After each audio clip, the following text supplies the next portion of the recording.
Hi everyone, this revision video is on the topic of the Buddha's Parinibbana.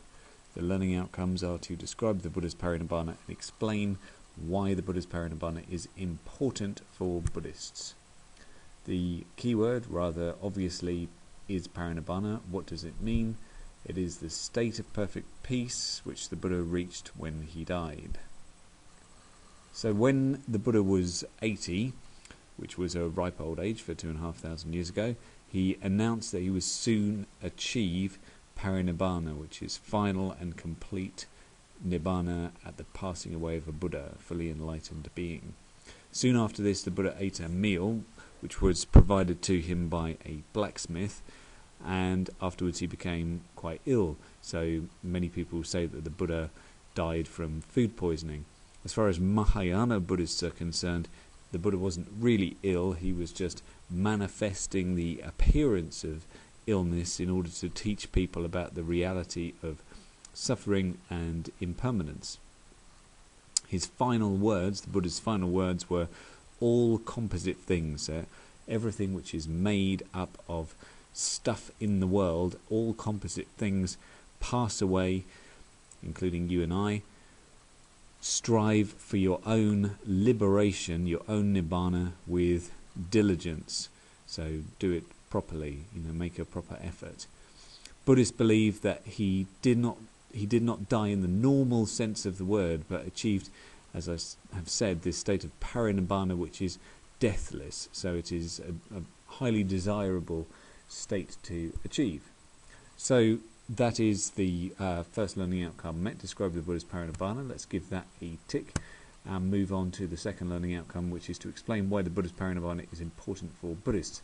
And it very much is important. You can see that if you travel around the Buddhist world. This giant statue that you see in this image here is in Bangkok in Thailand, but you'll see images of the Buddha reclining in the position that he was in just before he died, when he gave his final teaching, all over the Buddhist world.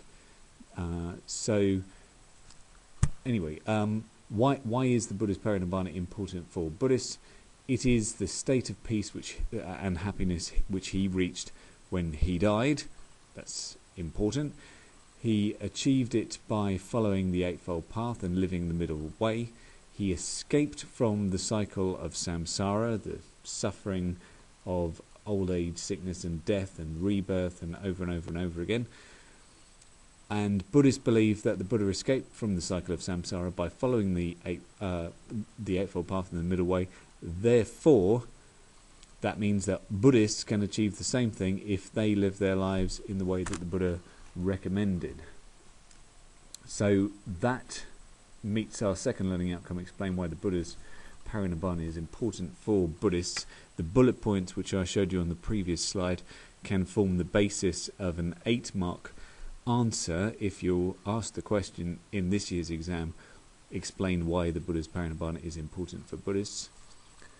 But I want to also show you, before I finish this video, another exam question, one which came up in 2011, a B question. Do you think the Buddha's death, his Parinibbana, was more important than his life? Give 2 reasons for your point of view, and as you will know by now, you need 2 developed reasons to get 4 marks. So I'm going to show you a model answer for this question. Do you think the Buddha's death was more important than his life? No, it was not, because it was during the Buddha's life that he gave his teachings, such as the 4 Noble Truths. It's always good, if you're talking about teachings generally, just get an example in there. Without those teachings, Buddhism would not exist and no one would know who the Buddha was. Also, the way the Buddha lived his life provides Buddhists with an example of how they should live their own lives.